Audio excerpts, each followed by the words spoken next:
Today we start with the previous year question based on the product of electrolysis. हमने last lecture में discuss किया था, ठीक है, तो हम क्वेश्चंस की बात करते हैं. The metals that cannot be obtained by the electrolysis of aqueous solution.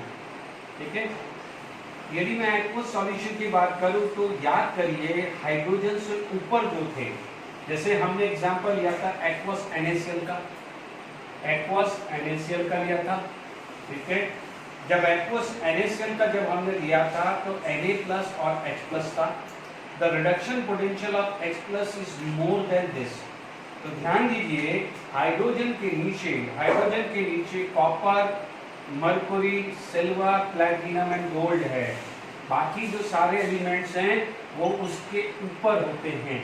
तो ध्यान दीजिए Na+ और H+ में से Na+ और H+ में याद करिए एक्वस NaCl जगह नहीं है तो Na+ का रिडक्शन था और H+ का रिडक्शन दोनों था, but the reduction potential of hydrogen ज्यादा था इसलिए Na नहीं बन पाया था.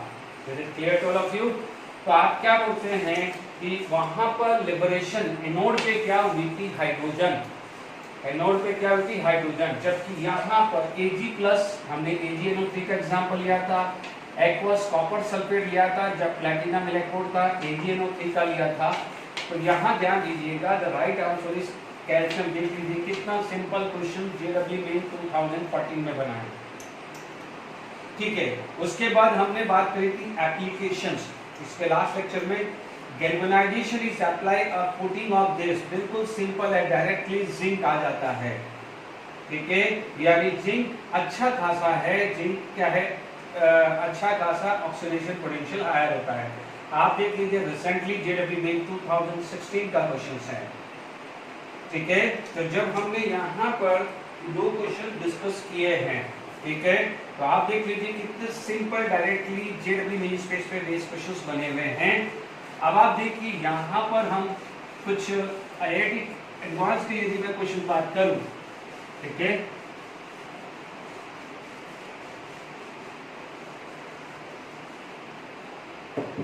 देखिए यहाँ पर ये एक्वस Na2SO4 भी लिया था तो Na+ और H+ भी बताए थे sulphate ion and OH-.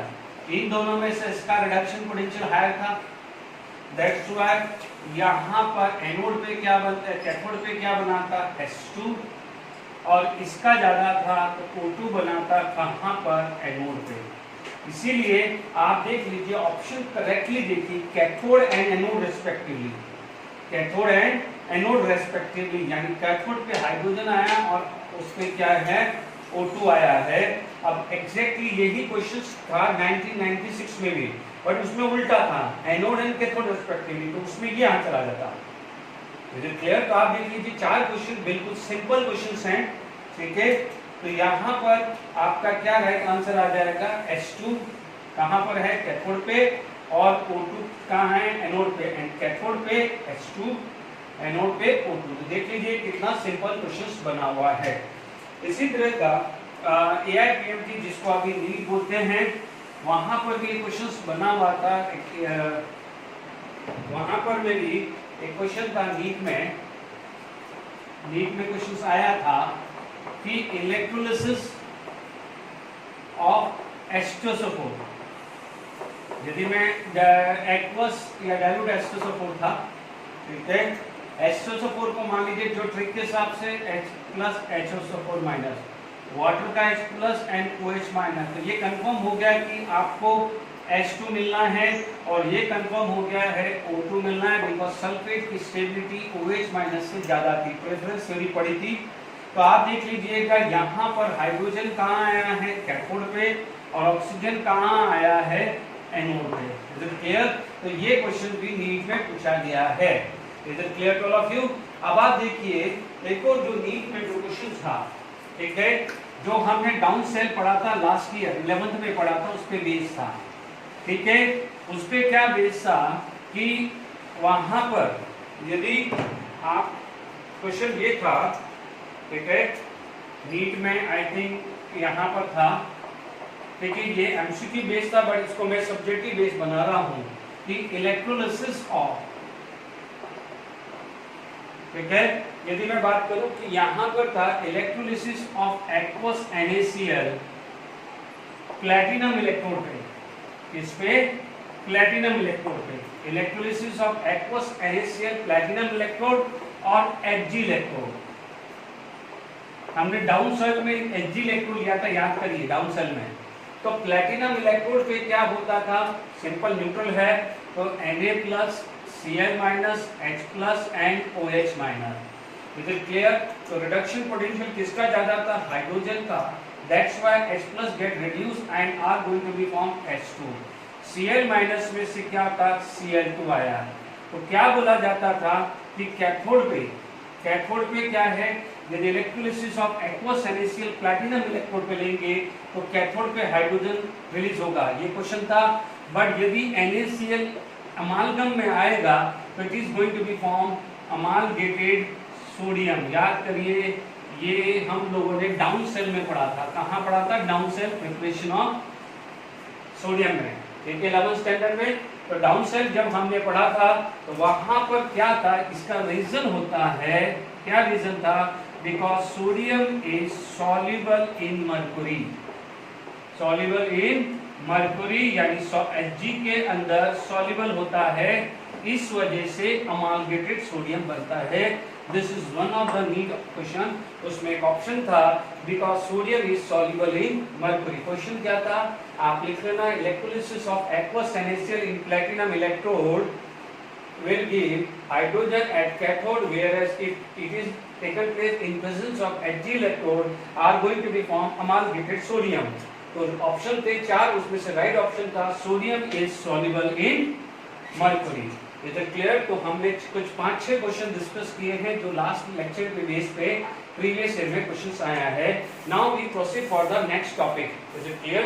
Next topic हम बात कर रहे हैं फैराडे लॉ ऑफ इलेक्ट्रोलिसिस। हम नेक्स्ट टॉपिक पढ़ रहे हैं first law, the mass deposited and produce. The mass deposited, release, produce of any substances during electrolysis is proportional to the amount of charge passed into this। ठीक है, यानी simple सा formula बन जाएगा कि हम बात करें कि यहाँ पर Q is directly proportional, sorry यहाँ पर क्या जाएगा, वेट यानी मास, W is directly proportional to the charge transfer A, ठीक है। एंड चार्ज ट्रांसफर क्या होता है, I into T, ठीक है। बिकॉज चार्ज इक्वल टू, यदि मैं बात करूं चार्ज की तो मैं बोलता हूं charge equal to current into time. क्या होगा, current into time. Make sure, यदि मैं यूनिट की बात करूं, करंट की यूनिट क्या होनी चाहिए, एम्पियर। देखिए करंट की यूनिट क्या होनी चाहिए, एम्पियर, और टाइम की यूनिट होनी चाहिए सेकंड। क्योंकि कल नेक्स्ट में जब हम आगे न्यूमेरिकल सॉल्व करेंगे तो वहां पर यूनिट टाइम का आर में दिया हो सकता है या पर मिनट दिया हो सकता है। तो make sure you have to convert into this. तो W into I, ठीक है, यानी मास, यानी W इज फॉर मास या वेट जो भी ले लें, is directly proportional to the amount of charge pass, यानी उसके अंदर से कितना चार्ज पास करा रहे हैं। याद करिए इलेक्ट्रोलाइटिक सेल में हमने बाहर से एक एक्सटर्नल बैटरी लगाई थी, उसमें से करंट पास कराया था for a particular T time, second, इसी के लिए भी। तो उसके रिस्पेक्ट में, उसी के में अमाउंट डिपॉजिट, ये मैं अभी प्रूव करूंगा। तो क्लियर, अमाउंट जो है वो पास हुआ जाता है, ठीक है। तो W is equal to ZIT, यानी Z एक प्रोपोर्शनलिटी कांस्टेंट आ गया है। Z क्या है, एक प्रोपोर्शनलिटी कांस्टेंट आ गया है, और इसका जो नाम है, Z का जो नाम है, which is known as electrochemical equivalent. क्या नाम है इसका, इलेक्ट्रोकेमिकल इक्विवेलेंट। देख लीजिए क्या है, Z इज इलेक्ट्रोकेमिकल इक्विवेलेंट। ठीक है, यानी आपका ये फॉर्मूला बना है इलेक्ट्रोकेमिकल इक्विवेलेंट।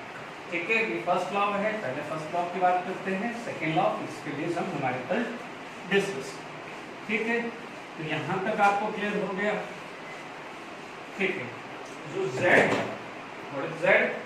Z जो है वो है equal to equivalent weight upon 96500। Z क्या होता है?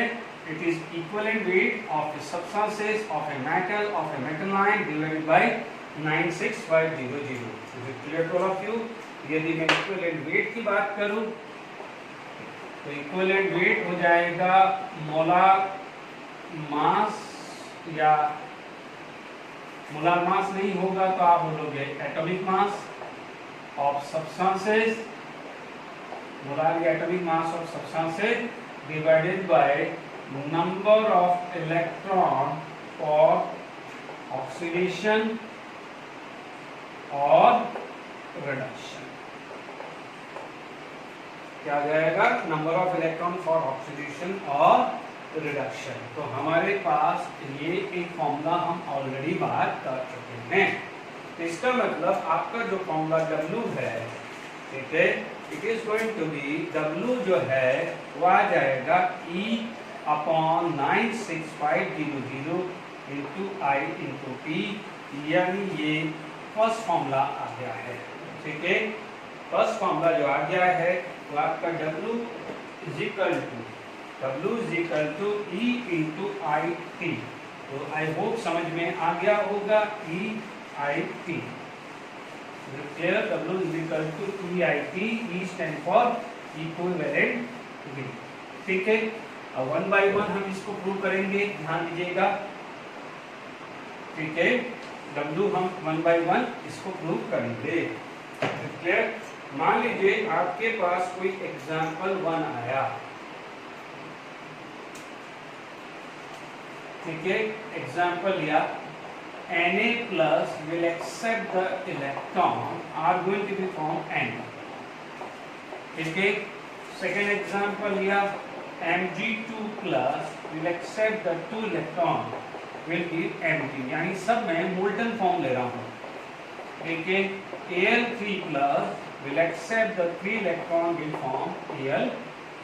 ठीक है, सब आराम से समझ में आ रहा है। आप देखेंगे यहां पर ये है 1 मोल, ये क्या जाएगा 1 मोल और 23 ग्राम हो सकता हूं। ये मैं 2 मोल बोलूं तो ये मैं बोलूंगा 1 मोल और इसको मैं बोलूंगा 24 ग्राम। यदि मैं ये 3 मोल बोलूं तो यहां पर मैं क्या बोलूंगा 1 मोल which is equal to 27 ग्राम। ठीक है, अब आप देखो 1 मोल में 23 ग्राम, 2 मोल में 24 ग्राम, तो मैं 2 मोल है तो मैं यहाँ पर 1 मोल लिखूं तो मेरा कितना आ जाएगा 12 ग्राम। यहाँ मैं 1 मोल लिखूं तो मुझे कितना मिल जाएगा 9 ग्राम। ठीक है, तो चीजों को समझ लीजिए, यहाँ पर 1 मोल है तो 23 ग्राम, यहाँ 1 मोल है तो 12 ग्राम, यहाँ 1 मोल है तो 9 ग्राम। इसका मतलब यहाँ पर एक कॉमन डेफिनेशन चल रही है कि if we pass 1 mole charge, if we pass 1 mole charge into the any metal ion, whether it is carrying +1 charge, whether it is carrying +2 charge, +3 या +4 charge, कुछ भी चार्ज कर रही है, तो वहां पर जो मास डिपॉजिट हो रहा है सब्सटेंसेस का, क्या मैं इसको 23 को मैं इक्विवेलेंट वेट ऑफ सोडियम बोल सकता हूँ, 12 ग्राम को मैं बोल सकता हूँ equivalent weight of magnesium, 9 gram को मैं बोल सकता हूँ equivalent weight of aluminium. It is clear to all of you? Equivalent weight of sodium, equivalent weight of magnesium and equivalent weight of aluminium. तो आपके पास कंक्लूजन क्लियर हुआ कि यदि 1 मोल चार्ज पास कराते हैं तो जो मास डिपॉजिटेड होता है it is equal to the equivalent weight of matter या equivalent weight of metal ion, जो भी आप बोल दीजिए, इक्विवेलेंट वेट ऑफ मेटल बोल दीजिए या equivalent weight of metal ion, क्योंकि आप देखेंगे तो ये क्लियर हो गया कि नहीं हो गया। अब आप देखिए, यदि मैं इस फॉर्मूला को वापस से रिकॉल करता हूं, अभी हमारे पास क्या था, Q E I P upon 96500, ठीक है। आपकी वैल्यू यदि 1 मोल थी, आपकी वैल्यू यहाँ पर क्या थी, 1 मोल थी, तो क्या हुआ, I क्या हुआ, I को मैं थोड़ी देर के लिए, यहाँ पर मेरे पास क्या था W, और इसमें मैं चार्ज Q ले लेता हूँ, ठीक है, चार्ज Q ले लेता हूँ। मेरा चार्ज 1 मोल है, और आपको पता है, हमने पढ़ा है कि 1 mole is equal to 96500 coulomb. 1 mole is equal to 96500 coulomb. इसका मतलब आपका Q की वैल्यू क्या हो गई है, 96500 कूलम। तो ये क्या हुआ, कैंसिल हो जाएगा, तो W is equal to equivalent weight होगा कि नहीं होगा, तो W is equal to equivalent weight, W is equal to equivalent weight, W is equal to equivalent weight. तब जब आपने 1 मोल चार्ज ट्रांसफर कराया है, 1 मोल की वैल्यू क्या होती है, 96500 coulomb. It is equal to the charge of 1 mole electron, it is equal to the charge of 1 mole electron. Is it clear to all of you. तो अभी प्रूव हो गया है कि फर्स्ट लॉ का जो फॉर्मूला बना था, W is equal to equivalent weight into I into T upon 96500, तो वो आपका क्या है, प्रूव हो गया है। Is it clear to all of you. I hope समझ में आ गया होगा, यानी इस रिलेशन से क्लियर हुआ है। ओके, अब आप देखिए, equivalent weight of any metal ion, it is equal to its formula weight, atomic weight जो भी बोलते हैं, डिवाइडेड बाय चार्ज, या आप बोलोगे number of electron required for oxidation, या number of electron required for reduction. Clear to of you, ये हमने डिस्कस कर दिया। मान लीजिए आपके पास यदि कोई भी गैसेस है, क्या है, gases, for gases, gases product, या गैसेस प्रोडक्ट हो रहा है, या गैसेस रिएक्टेंट, जो भी हम बात करें, ठीक है।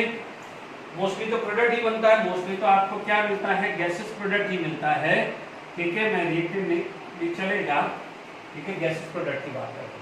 मान लीजिए फॉर गैसेस प्रोडक्ट की बात करें, वंस अगेन हमारे पास क्या था, H plus will accept the electron are going to be form H2, ठीक है।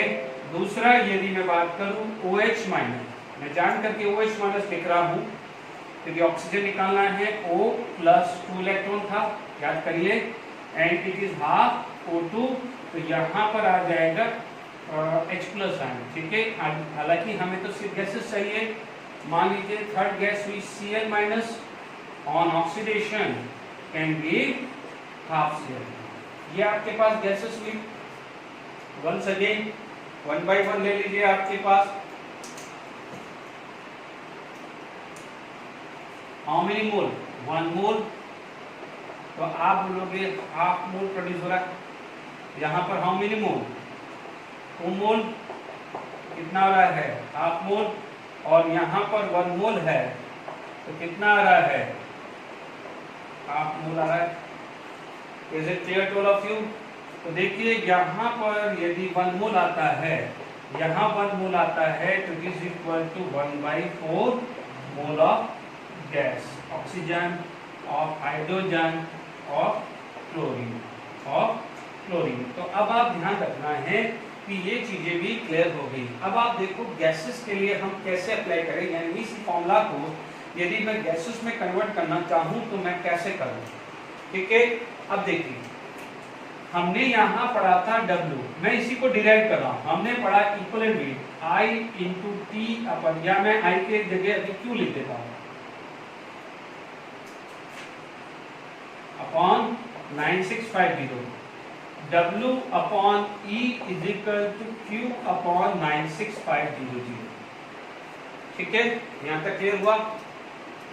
अब देखो व्हाट इज द E, या मैं एक काम करता हूँ, यहाँ E हटा देता हूँ, E हटा के क्या लिख सकता हूँ, मैं लिख सकता हूँ molecular mass upon N factor, ठीक है। क्या लिख सकता हूँ, molecular mass upon N factor, क्योंकि आप देखिए यहाँ पर equivalent weight of any gas क्या हो जाएगा, उसका एन फैक्टर आ जाएगा। क्या आ जाएगा, मॉलिक्यूलर मास, एन लिख देता हूँ मॉलिक्यूलर मास को, into Q upon N factor into 96500 हुआ। तो यहाँ पर क्या हो जाएगा, m आ जाएगा ये, तो ये क्या हो जाएगा 1 अपॉन एन फैक्टर आ जाएगा।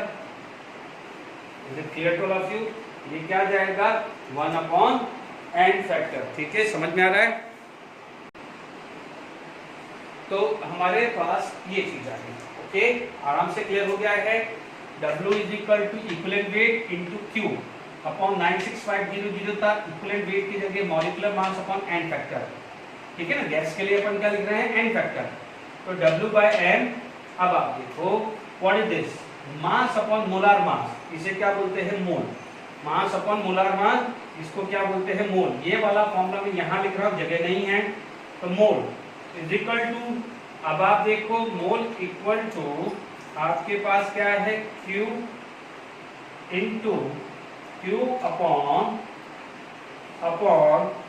N factor into 96500। ये फॉर्मूला बन गया है फॉर गैसेस। नोट कर लीजिएगा फॉर्मूला, यानी यहाँ जगह नहीं थी तो मैंने ये वाले weight upon molar mass number of moles, Q 96 N factor, तो ऐसा कैसे ही है। अब देख लीजिए, यहाँ पर मोल्स ऑफ गैस हाइड्रोजन निकालना था, ठीक है। अब एन फैक्टर यदि मैं निकालूं हाइड्रोजन के लिए, ठीक है, हाइड्रोजन का एन फैक्टर कितना आ गया है, यहाँ पर ऑक्सीडेशन नंबर यदि मैं बात करूं तो ऑक्सीडेशन नंबर ऑफ हाइड्रोजन कितना है 0 और यहाँ पर कितना है 1। पर ध्यान दीजिए H2 है, यदि ये मूल मत देखिए, ये आगे मत देखना, ये आगे मत देखना बच्चों, ये मत देखना, ये अपने आप निकल जाएगा, ठीक है। यानी हुआ क्या है, H प्लस से H2, हमें तो मूल H2 के निकालना है ना, तो कितना हुआ 2, H2 कितना हुआ 2, ऑक्सीडेशन नंबर कितना था 0, ये +1, तो कितने का चेंज आया 1 का, तो एन फैक्टर कितना हुआ 2, एन फैक्टर फॉर हाइड्रोजन कितना हुआ 2, ठीक है। यदि मैं ऑक्सीजन की बात करूं, यहाँ पर ऑक्सीजन का चार्ज -2 है, यहाँ पर O2 बना है तो यहाँ चार्ज 2, एन फैक्टर कितना हुआ 2, क्योंकि यहाँ 2 है, 0 से 2 आया है, तो एन फैक्टर फॉर ऑक्सीजन कितना आ जाएगा 4। क्लोरीन -1, उससे Cl2 बना, बिकॉज डाई एटॉमिक है, ये 0 ये -1, तो 2 × 1, ये एन फैक्टर 2 आया है। गलती नहीं होनी चाहिए, N factor for hydrogen 2, N factor for oxygen is 4, Cl2, क्योंकि गैस Cl2 लिबरेट हो रही है, Cl- नहीं हो रही है, गैस ऑक्सीजन लिबरेट हो रही है, O2- नहीं हो रही है, गैस हाइड्रोजन लिबरेट हो रही है, H+ नहीं है। तो आपको ये 2 काउंट करना पड़ेगा, आपको ये 2 काउंट करना पड़ेगा, आपको ये 2 काउंट करना पड़ेगा। ऑक्सीडेशन नंबर +1 से 0, 1 का चेंज आया, तो 2 × 1 2, ऑक्सीडेशन स्टेट -2 से 0, यानी 2 का चेंज आया, 2 × 2 4 आया, ऑक्सीडेशन स्टेट -1 से 0 आया, 1 का चेंज आया, इसलिए आपने यहाँ 2 लिखा है। Is it clear to all of you. ध्यान दीजिए, एन फैक्टर किसी भी गैस का कैसे निकालते हैं, ठीक है। फिर भी ट्रिक से याद दिला दूं, हाइड्रोजन की वैलेंसी 1 होती है बट H2 हुआ तो 1 × 2 याद रख लेना। ऑक्सीजन की वैलेंसी 2 होती है तो 2 × 2 4 याद रख लेना। क्लोरीन की वैलेंसी 1 होती है बट डायटोमिक है तो 1 × 2 2, तो ऐसे याद रख लेना, कभी भी भूल जाओ। H2 हाइड्रोजन की वैलेंसी 1 तो 1 × 2 2, ऑक्सीजन की वैलेंसी कितनी थी 2, 2 × 2 4, क्लोरीन की वैलेंसी कितनी थी 1, 1 × 2 2, bromine 2, fluorine 2, iodine 2। Is it clear to all of you. तो आई होप ये समझ में आ गया होगा। अब अपन चेक कर लेते हैं कि ये हमारा फॉर्मूला राइट हो रहा है कि नहीं हो रहा है।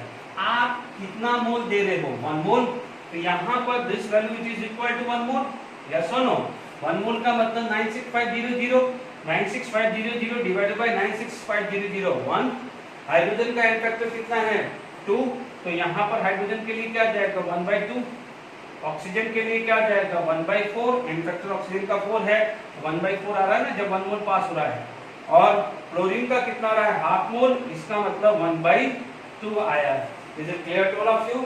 यानी अब आप देखिए, यदि मैं यहाँ पर इन दोनों चीज की बात करूं तो यहाँ पर मैंने आपको फैराडे फर्स्ट लॉ समझाया है, और इस फैराडे फर्स्ट लॉ को यदि आप बिल्कुल ढंग से एक बार और नोट कर लेना, ठीक है, तो अब आप देखिए जितने भी अच्छे से अच्छे न्यूमेरिकल्स हैं किसी भी लेवल के, किसी भी कॉम्पिटिटिव लेवल के, आप देखना आगे हम पढ़ेंगे, कुछ सॉल्व करेंगे पूरी, ठीक है। और इस वीडियो के थ्रू मैं हर स्टूडेंट को बोल रहा हूँ ये 2 चैप्टर हैं, इसमें से न्यूमेरिकल्स इतना बनता है कि आप देखेंगे प्रीवियस ईयर के क्वेश्चंस एम्स, एआईपीएमटी यानी जेईई मेंस, एडवांस, न्यूमेरिकली 99% पूछे गए हैं, भले सॉल्यूशन हो या इलेक्ट्रोकेमिस्ट्री हो। इसलिए मैं इस न्यूमेरिकली बहुत एम्फसाइज कर रहा हूँ, ठीक है। अब देखिए यहाँ पर आपके पास क्या लिख दिया, फाइनली फॉर्मूला। फाइनल फॉर्मूला क्या आया, यदि मान लीजिए आपके पास क्या है मैटर, यदि कोई भी मैटर डिपॉजिट हो रहा है फॉर मैटर और for gas, for gases product, ठीक है, for matter and for gases product, is it clear. अभी मेटल और गैसेस प्रोडक्ट की बात करें तो आपके पास पहला फॉर्मूला आ जाता है W is equal to equivalent weight into Q upon 96500, जिसको हम बोलते हैं W is equal to I into T upon 96500 और इक्विवेलेंट वेट से मल्टीप्लाई कर दीजिए, ठीक है। ये आ गया ये फॉर्मूला, ठीक है। चार्ज दिया है तो डायरेक्टली चार्ज दिया तो you can apply this formula, otherwise यहां पर आ जाएगा मोल, क्या आ जाएगा, mole equal to charge upon N factor into 96500 या n is equal to N T N factor into 96500। बहुत सिंपल फॉर्मूला है ये, फॉर्मूला गैस के लिए निकालेंगे, क्योंकि गैस का क्या होता है बच्चों, गैस पे जो क्वेश्चंस बनते हैं वो वॉल्यूम पूछते हैं, क्या पूछते हैं, वॉल्यूम। सपोज मोल आपका एसटीपी पे आया तो मोल निकालने के बाद 22.4 लीटर से मल्टीप्लाई कर दीजिए, ठीक है।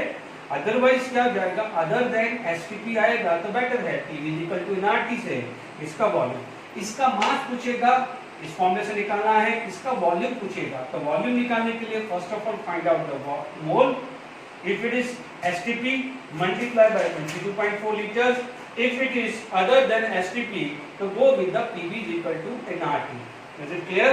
तो यहाँ पर आपका जो भी बना है इस पे बेस हम क्वेश्चंस करते हैं, फिर हम इसके बाद हम सेकंड लॉ पे जाएंगे, ठीक है। तो मैं टेक्स्ट बुक का क्वेश्चन आपका इस पे डिस्कस कर रहा हूँ, ओके। तो यहाँ पर बात करते हैं, चलिए टेक्स्ट बुक का एनसीईआरटी टेक्स्ट बुक का 3.10 क्वेश्चंस है। An aqueous solution is electrolyzed for a 10 minute with a current of 1.5 ampere. What is the mass of copper deposit? देखिए यदि मान लीजिए ये न्यूमेरिकल्स आपका एनसीईआरटी में आता है तो आप क्या लिखोगे, यहाँ पर कैथोड पे रिडक्शन होगा, क्योंकि ये लिखा हुआ है कॉपर डिपॉजिटेड एट कैथोड।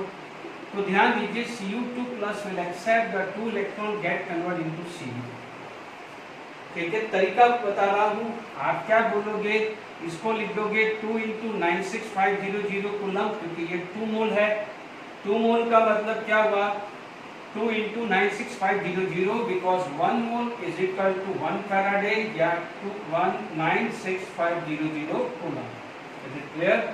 तो आपके पास कितना आ जाएगा, copper, the atomic weight of a copper it is equal to 63.5 gram होता है, तो it is going to be a 63.5। ये जब सब्जेक्टिव कर रहे हो एमसीक्यू कर रहे हैं तो मैं फटाफट से इसका दूसरा तरीका बता रहा हूँ, क्योंकि सब्जेक्टिव में आपको इसमें ही मार्क्स मिलेंगे, दूसरे कैलकुलेशन से नहीं मिलेंगे।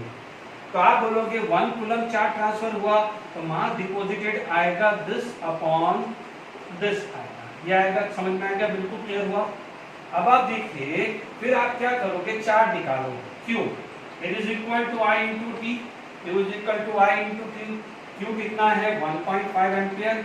देखिए टाइम कितना है 10 मिनट, कितना है 10 मिनट, बट 10 मिनट का मतलब हमें सेकंड चाहिए, क्या चाहिए? सेकेंड। 15 इंटू 6 कितना होता है? 9। 1.5 इंटू 6 कितना होता है? 9। तो ठीक है, 9 तो 10 तो 90 आपका आ जाएगा कूलम। ठीक है, चेक कर लीजिएगा। मैं एक बार और कैलकुलेटर से देख लेता हूँ। 1.5 इंटू 600 आ रहा 900 कूलम। ठीक है, 900 कूलम है। ठीक है, आपका वैल्यू कितना आ गया है? 900 कूलम। तो ध्यान दीजिए 900 कूलम के लिए कितना आया आपका? 900 कूलम में आप देखेंगे ये आपकी जो वैल्यू है, दिस इज फॉर 1 कूलम। ये वैल्यू किसके लिए है? 1 कूलम के लिए है। और आपका कूलम जो ट्रांसफर हुआ है वो है 900 मल्टीप्लाई। Is it clear? तो आपका जो फाइनल वैल्यू जो आएगा आप देख सकते हैं, तो 63.5 into 900 divided by 2 divided by 9650, यह आया है 0.2961। कितना आ रहा है? 0.2961। ठीक है, ये वैल्यू आ रही है 0.2961। चेक कर लीजिएगा ग्राम। Is it clear? तो ये क्या है? This is the way to write in subjective. यदि आपके 12th में सब्जेक्टिव में क्वेश्चन आता है तो ये क्वेश्चन करेंगे। ठीक है, तो आपके पास ये मेथड है। मान लीजिए ये एमसीक्यू है। ठीक है, तो this is for subjective. Note down कर लीजिएगा, देख लीजिए। Copper Cu2+ will accept the 2 electron because at copper reduction अलग अकर। तो दिस इज 2 मोल, तो मैं 1 मोल बोल सकता हूँ। तो 2 मोल का मतलब 2 into 96500 because 1 mole charge, 1 mole of a charge is equal to 1 Faraday 96500 coulomb. तो 2 मोल है, 2 मोल है, तो 2 into 96500 इसका एटॉमिक मास होता है 63.5। तो 1 के लिए इतना। आपका 1 एम्पियर करंट कितने मिनट के लिए चला है? 1 एम्पियर करंट 10 मिनट। 10 मिनट का मतलब 10 सेकेंड। तो इतना कूलम आया, इतने कूलम में इतना मास आएगा। Very simple. सिर्फ आपको ये बैलेंस इक्वेशन दिमाग में रखनी है। और 1 फैराडे की वैल्यू 96500 कूलम है, इतना ध्यान रखना है। Is it clear? यदि आप इसी चीज को, यदि यही चीज को, इतनी लंबी कैलकुलेशन है, आपको इसको एमसीक्यू बनाना है।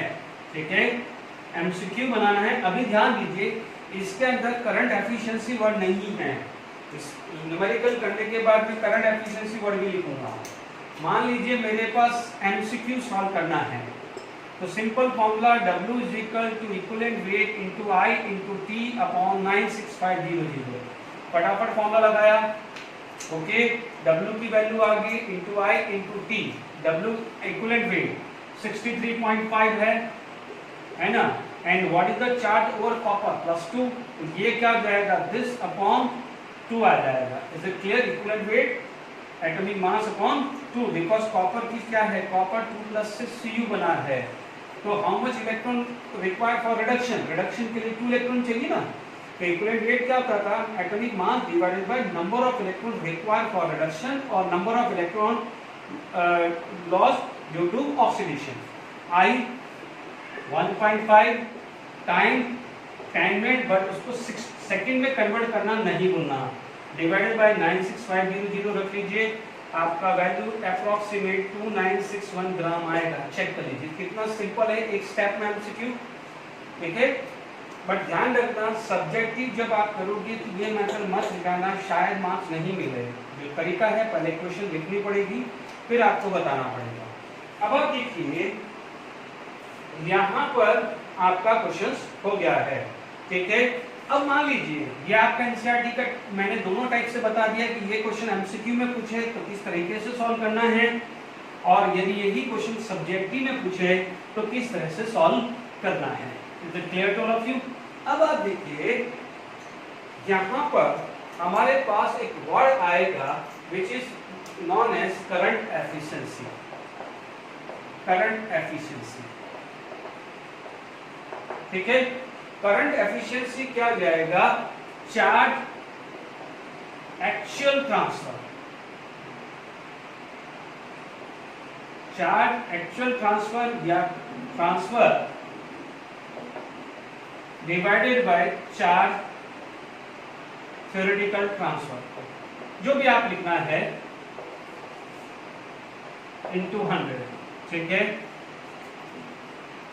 मान लीजिए आपने 5 एम्पियर का करंट ट्रांसफर किया, आपने सोचा कि 5 एम्पियर का करंट ट्रांसफर हुआ, बैटरी यदि 5 एम्पियर की है बट एक्चुअली 4 एम्पियर की बैटरी गई, सॉरी जो 5 एम्पियर का आपने बैटरी लिया, ठीक है, आप ये अज्यूम करके चल रहे हैं कि 5 एम्पियर का करंट जाना चाहिए, बट एनी हाउ 4 एम्पियर का करंट पास हुआ, तो जो चार्ज डिपॉजिट होगा वो तो किस पे डिपेंड करता है कि कितना करंट पास हुआ। तो आपने सोचा 5 एम्पियर, ट्रांसफर हुआ 4 एम्पियर, तो डेफिनेटली जो भी आपका मास डिपॉजिटेड होगा वो एक्चुअल से तो होगा कि नहीं होगा, क्लियर। इसीलिए इस फॉर्मूले में आपने करंट एफिशिएंसी डाल दी, ठीक है। तो this is the charge actual transfer divided by charge theoretically, चार्ज की जगह क्या आ जाएगा, करंट थ्योरेटिकल ट्रांसफर या करंट एक्चुअल, तो दोनों ही फॉर्मूला आ गया है, charge actual transfer divided by charge theoretical transfer. दूसरा फॉर्मूला लिख सकते हो current actual transfer divided by current theoretical transfer, या आप ऐसा भी लिख सकते हो mass actual deposited upon mass theoretically deposited into 100। इसका मतलब आप यदि मास एज्यूम कर रहे थे कि 5 एम्पियर होता है तो x यदि होना चाहिए और 4 एम्पियर हुआ है तो y हुआ, तो यानी ये एक्चुअल हुआ, ये थ्योरेटिकल हुआ, तो आपका करंट एफिशिएंसी क्या हो जाएगा, y बाई एक्स इंटू 100 हो जाएगा कि नहीं हो जाएगा। ये आपने सोचा कि पूरा का पूरा 5 एम्पियर चला जाएगा और ये एक्चुअली गया, तो this is actual mass obtain divided by mass theoretically assume into 100। तो ये करंट एफिशिएंसी आ गई which is represented by नीटा, ठीक है, which is represented by नीटा। तो आपके पास ये फॉर्मूला आ गया है करंट एफिशिएंसी का, ठीक है, दैट इज द नीटा, नीटा, ठीक है।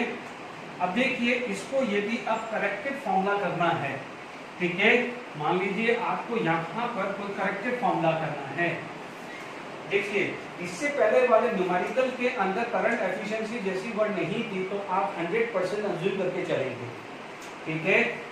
यहाँ पर जो करेक्ट फॉर्मूला हो गया है ना, तो क्या हुआ, W is equal to EIT upon 96500 into eta, ये फर्स्ट फॉर्मूला हो जाएगा। दूसरा आ जाएगा यदि गैस के लिए आया तो EI into T N factor into 96500 into eta, clear, ठीक है। ये किसके लिए आ जाएगा, और मेटल, और ये किसके लिए आ जाएगा, और gas, is it clear to all of you, ठीक है। तो ये फॉर्मूला आप करेक्ट फॉर्मूला कर देना। आप मान लीजिए इससे पहले वाले में एग्जांपल में नहीं दिया था तो आप क्या मान के चल लेना 100%, 100% का मतलब ये वैल्यू 1 है, नहीं दिया हुआ है तो आप 100% लेके चल देना, ठीक है। अब दिमाग में आपकी ये फॉर्मूला आना चाहिए, clear to all of you. अब मान लीजिए हम इस पे बेस और आगे कोशिश करते हैं, ठीक है, ओके। चलिए यहाँ पर हमारे पास क्वेश्चन डिस्कस करते हैं। चलिए यहाँ पर electrochemical equivalent of copper is 0.03296 gram coulomb, यानी this is the electrochemical equivalent है ना। तो आपके पास क्या फॉर्मूला था, ध्यान दीजिए, यहाँ सॉल्यूशन आप ढूंढेंगे तो आपने क्या पढ़ा था कि weight is equal to ZIT, simple formula था, Z is equal to equivalent weight upon 96500 था, इक्वल टू Z की वैल्यू कितनी है 0.000296, ठीक है। I की वैल्यू कितनी है आपकी 0.5, ठीक है, कितना है 50 मिनट, तो 50 इंटू 60, सिंपल है। आप इतना सिंपल भी क्वेश्चंस आप एक्सपेक्ट कर सकते हो। आप यहाँ पर आप वैल्यू देखेंगे 0.03296 इंटू 0.5 इंटू 50 इंटू 60, तो ये आ रहा है 0.4944, क्या आ रहा है 0.4944 ग्राम। ठीक है, बिल्कुल सिंपल क्वेश्चन आ गया है। अब आप देखिए, this is JEE mains 2019 latest question है बच्चों ये, ठीक है ना। देखिए यहाँ पर मैंने आपको बार बार रिपीट कर रहा हूँ कि यहाँ पर कंपटीटिव में हो या कुछ न्यूमेरिकली है, आप देखेंगे न्यूमेरिकली ज्यादा है। निकल का होता है +2 charge, Ni +2 electron will give Ni। बिल्कुल सिंपल है। How many moles of Ni will be deposit at this, कितना फैराडे है 0.1 फैराडे। ये कितना होता है 2 फैराडे, क्योंकि 1 फैराडे इज इक्वल टू 96500। यहाँ पर कितना होता है 1 मोल, 2 फैराडे इज इक्वल टू 1 मोल, क्योंकि अपन ने क्या लिखा है 2 मोल चार्ज, तो ये है, तो ये 2 मोल चार्ज का मतलब क्या हुआ 2 × 96500 कूलम, और 96500 कूलम का क्या होता है 2 faraday. 2 faraday is equal to 1, तो 0.1 फैराडे कितना आ जाएगा 1/2 × 0.1, तो इट इम्प्लाइड एट 0.05। ठीक है, इसी को मैंने न्यूमेरिकली बना दिया है। ठीक है, 4 ऑप्शंस की था, मैंने इसको न्यूमेरिकली बनाया है, बट इसमें 4 ऑप्शन दिए थे, तो आपका आंसर कितना आ जाएगा 0.5। ध्यान दीजिए 2 mole, this is the 2 mole electron, तो 2 मोल इलेक्ट्रॉन का मतलब हुआ 2 × 9650, और 96500 को क्या बोलते हैं 2 फैराडे। यहाँ पर आप लिख सकते हो 2 faraday is equal to 1 mole और 1 faraday is equal to half mole, तो 0.1 faraday is equal to 0.05 mole. देख लीजिए कितना सिंपल JEE मेंस 2019 का क्वेश्चन है। Is it clear to all of you? ठीक है, अब मैं बात करता हूँ कुछ इंटेक्स के क्वेश्चंस की। ठीक है, ओके, चलिए इंटेक्स क्वेश्चन 3.10। आपको बोला गया है कि इतना 1.5 एम्पीयर 2R पे किसी वायर के अंदर फ्लो हो रहा है, तो how many electron flow through wire. ठीक है, सिंपल है। सॉल्यूशन आप देखोगे, सबसे पहले चार्ज निकाल दो, charge is equal to I × T, कितना है 0.5, 2 आवर्स मिनट एंड सेकेंड। मैं बार रिपीट कर रहा हूँ, time should be in second.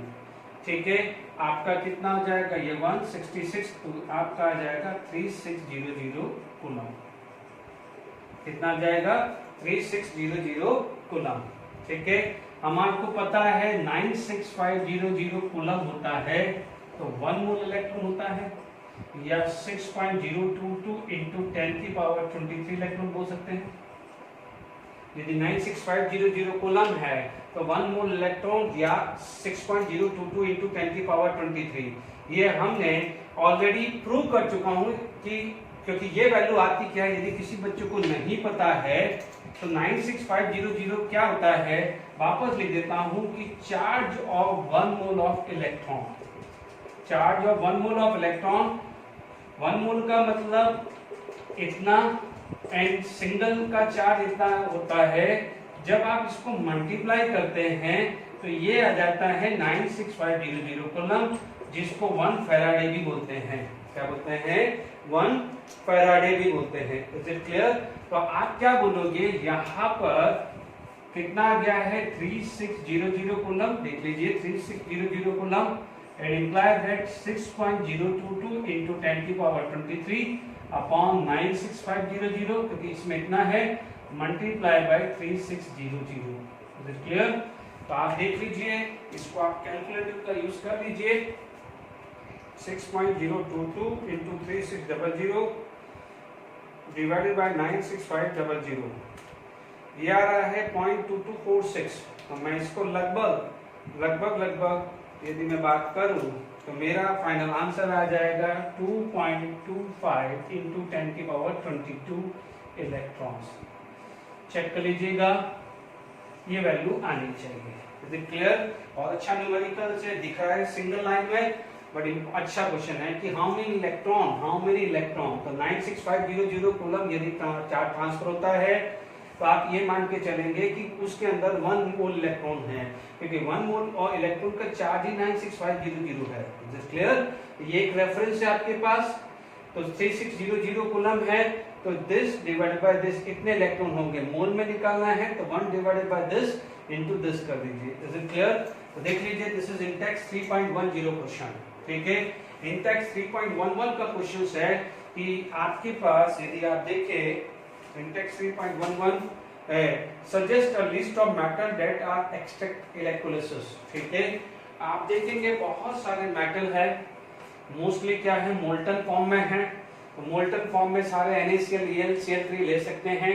Aqueous form है, तो एक्वस फॉर्म में नीचे जो आते हैं कॉपर सल्फेट से कॉपर, सिल्वर नाइट्रेट से सिल्वर, तो ये आप लिस्ट बना सकते हैं। Is it clear?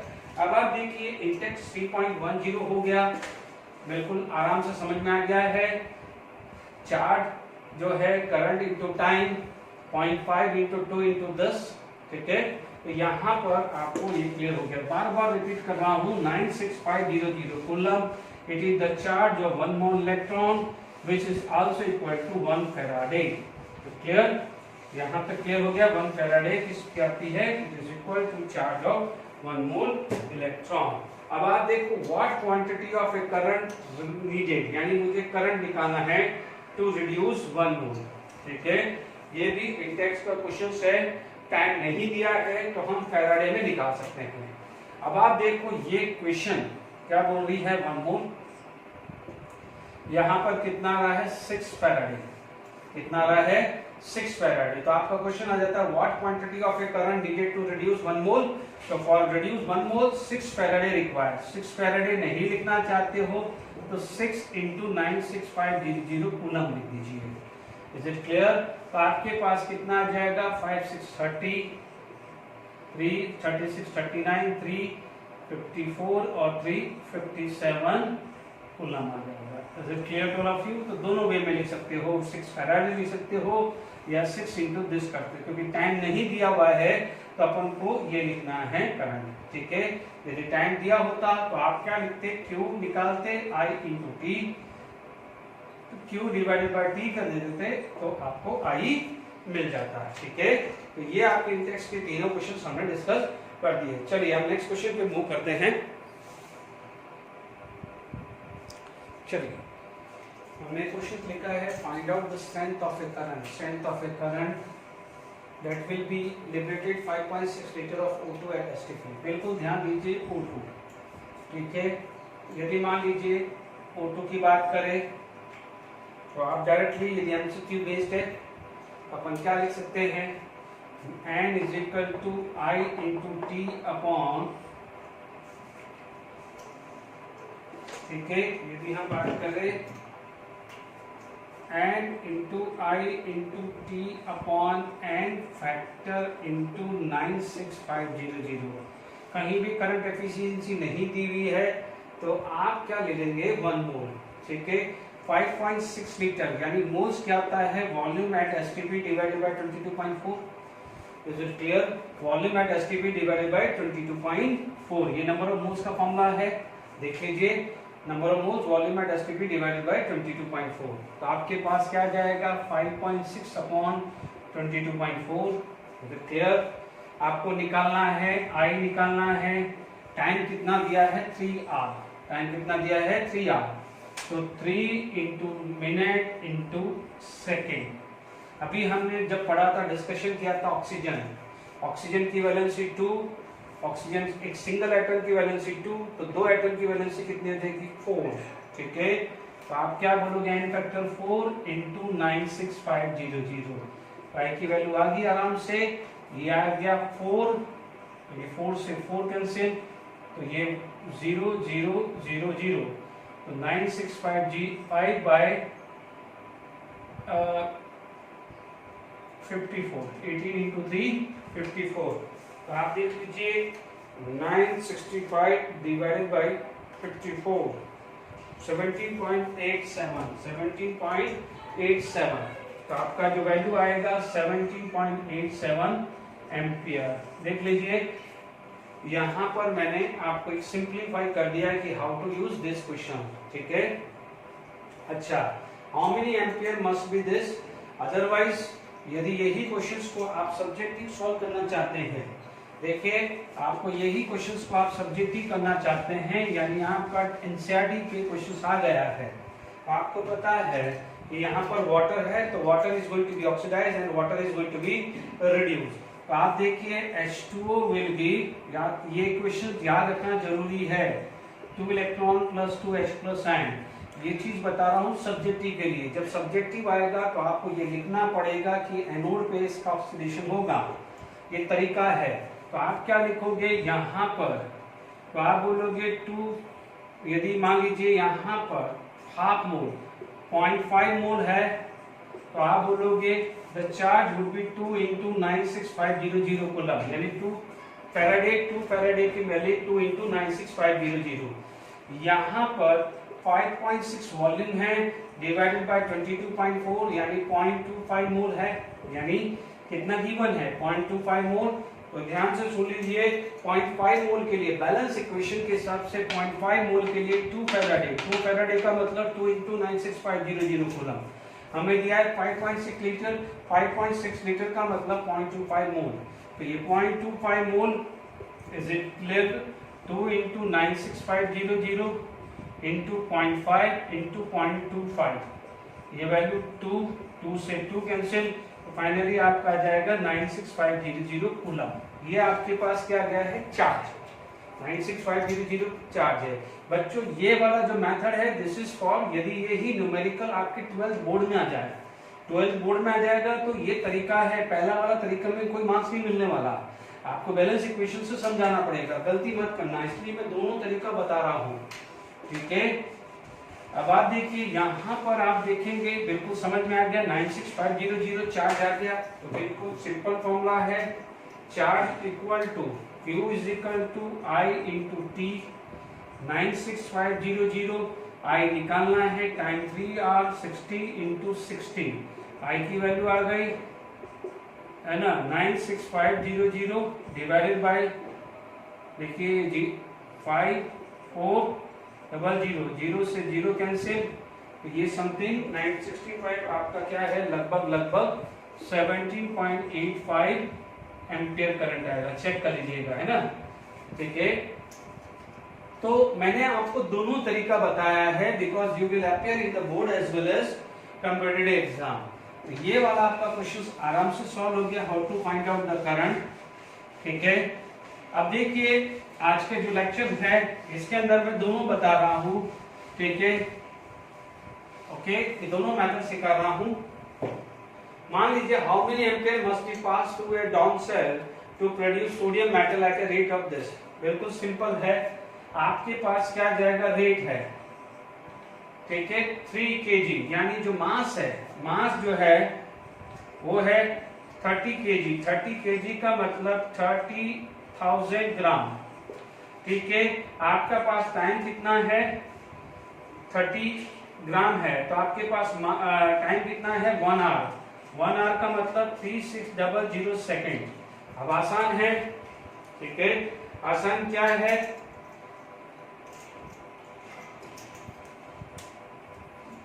W is equal to equivalent weight I into T upon 96500। Is it clear to all of you? W कितना है 3000, 30 kg। 30 kg को हमने ग्राम में कन्वर्ट किया, इक्विवेलेंट वेट। सोडियम का होता है, आपको पता है sodium Na plus will accept the electron Na बनता है, इसका मतलब n फैक्टर 1 हुआ है 23/1, ठीक है। I निकालना है, टाइम कितना है 3600 और यहाँ पर 9650 आ गया, I की वैल्यू आ जाएगी, ठीक है, ये 0 कैंसिल, तो 30,000 into 965 upon 23 into 36। Is it clear to all of you? Simple है, आपके पास कितना आ गया 30,000 into 965 divided by 23 divided by 36, ये आ जाएगा 34,963। तो क्या हो जाएगा 34.963 kilo ampere. Is it clear? इतना ज्यादा करंट आएगा, kilo ampere. Is it clear to all of you? तो अब आप देखिए यहाँ पर हमने ये वाला क्वेश्चन किया है, ठीक है। हमने टेक्स्ट को भी कोशिश कर लिया। नेक्स्ट क्वेश्चन और डिस्कस करते हैं फिर आगे। देखिए next question, Al2O3 is reduced by electrolysis at a low potential and a high current. If the 4 into 10 की power 4 ampere of a current is passed through the molten Al2O346, what would be this? आप देख लीजिए aluminium का एक fix oxidation potential होता है 10 +3। मुझे इसको सॉल्व करने से पहले क्वेश्चन आया है, जब भी मीन्स में क्वेश्चन बना था, ठीक है, उसमें बोला था कि which of the following atom law of multiple proportion is not applicable. उसमें जैसे मान लीजिए हाइड्रोजन दिया था, तो हाइड्रोजन के लिए लॉ ऑफ मल्टीपल क्या होता था, H2O H2O2। कार्बन दिया था तो कार्बन CO2। नाइट्रोजन के तो बहुत सारे वेरियस ऑक्साइड होते हैं। और एक दिया था एल्यूमिनियम का तो एक ही ऑक्साइड पॉसिबल होता है ना। ये क्वेश्चन पूछा था मैंने, जरा एक आप लोगों के लिए इजी के लिए मैंने बना दिया, ठीक है। तो आपके पास ये आ गया कि उसमें एक ऑप्शन था कि एल्यूमिनियम का oxide does not follow law of multiple proportion. Is it clear? तो आपको ये बैलेंस इक्वेशन लिखना का मतलब ये था कि आपको ये आइडिया रहे कि ऑक्सीडेशन स्टेट क्या है। Is it clear? तो +3 है। सिंपल हमारा formula W is equal to equivalent weight into I into T upon 9650। ठीक है, हमें मास निकालना है E 27, चार्ज कितना है 3 डिवाइडेड बाय 3। इससे पहले सोडियम था तो 23/1 लिया था। I की वैल्यू कितनी है 4 × 10⁴। टाइम देखें तो यहाँ पर 6 आवर है। टाइम कितना है 6 आवर है। तो once again 6 minute and second divided by 96500। ठीक है, जब आप ये सॉल्व करेंगे तो आप देख लीजिए फटाफट से, तो आपका आ जाएगा 27 × 4 × 6 60 डिवाइडेड बाय 3 डिवाइडेड बाय 96500।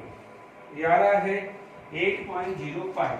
कितना आ रहा है 8.05 × 10⁴ ग्राम आया। आप देख लीजिए कितना सिंपल इम्स का क्वेश्चन है। मैंने ऑप्शन नहीं लिखे, मैं ऑप्शन नहीं लिखा, इसी क्वेश्चन को मैंने सब्जेक्टिव बना दिया है। Is it clear?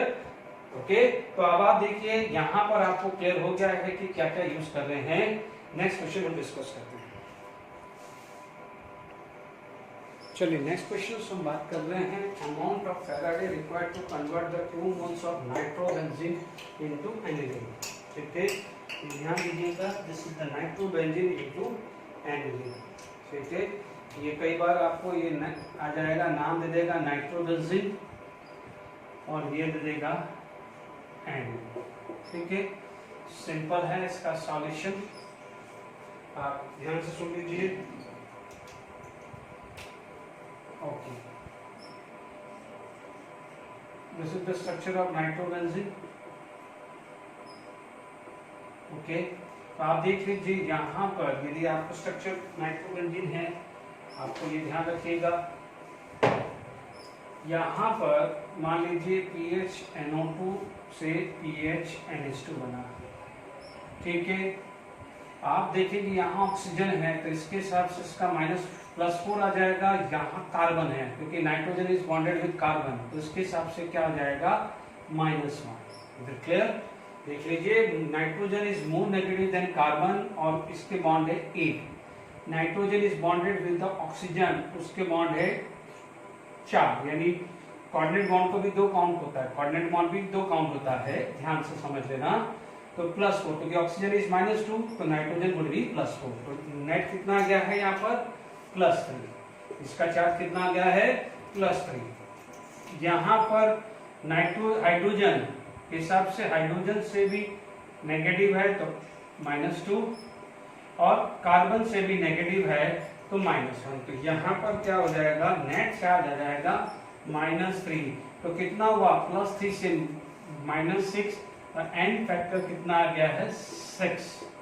And factor कितना आ गया है, 6 आ गया है।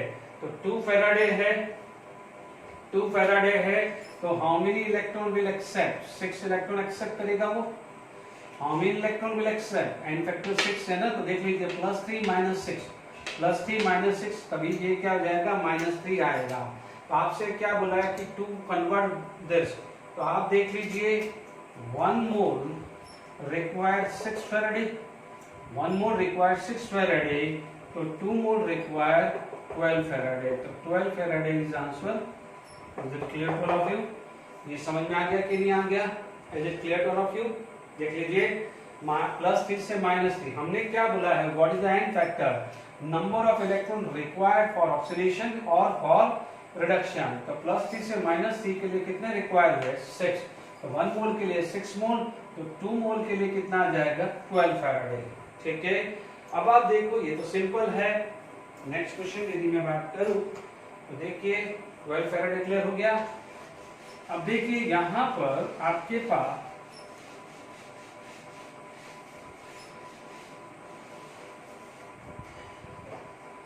1.8 gram of a metal was deposited by the current of 3 ampere for 50 minutes. The equivalent weight is simple W is equal to equivalent weight I into T upon 96500। अपन को equivalent weight ही निकालना है। ठीक है, what is the mass given? आप बोलोगे sir 1.8, कितना दिया है, 1.8। इक्विवेलेंट वेट निकालना है, I की वैल्यू कितनी है, 3 दे रखी है, और कितना दिया है, 50 मिनट। तो 50 into 60 divided by 96500। Equivalent weight 1.8 into 96500 upon 3 into 50 into 60। Is it clear to all of you? आप देख लीजिए, कैलकुलेटर का यूज कर लेते हैं। 1.8 into 9650 divided by 3 divided by 50 divided by 60, it come to be 19.3। Equivalent weight कितना आ रहा है, 19.3 आ रहा है। दिस इज ग्राम पर इक्विवेलेंट। यूनिट क्या हो जाती है, ग्राम पर इक्विवेलेंट। Is it clear? तो ये आज हमने क्या पढ़ा है, आप देख लीजिए कितनी मैंने डिफरेंट वेराइटी की प्रॉब्लम्स आप डाली है। ठीक है, एक चीज ध्यान रखना, यहाँ पर क्या है, जो वेट है, ठीक है, तो आगे हम उस पर डिपेंड और अच्छे क्वेश्चंस करेंगे। अब जो नेक्स्ट क्लास में है सेकंड लॉ ऑफ फैराडे करेंगे, या कुछ जो और अच्छे क्वेश्चन है डिफरेंट वेराइटी की प्रॉब्लम्स है। आप देखेंगे आज लेक्चर में मैंने हर में डिफरेंट वेराइटी की प्रॉब्लम्स आपको डाली है। ठीक है, thank you very much for today lecture. Okay.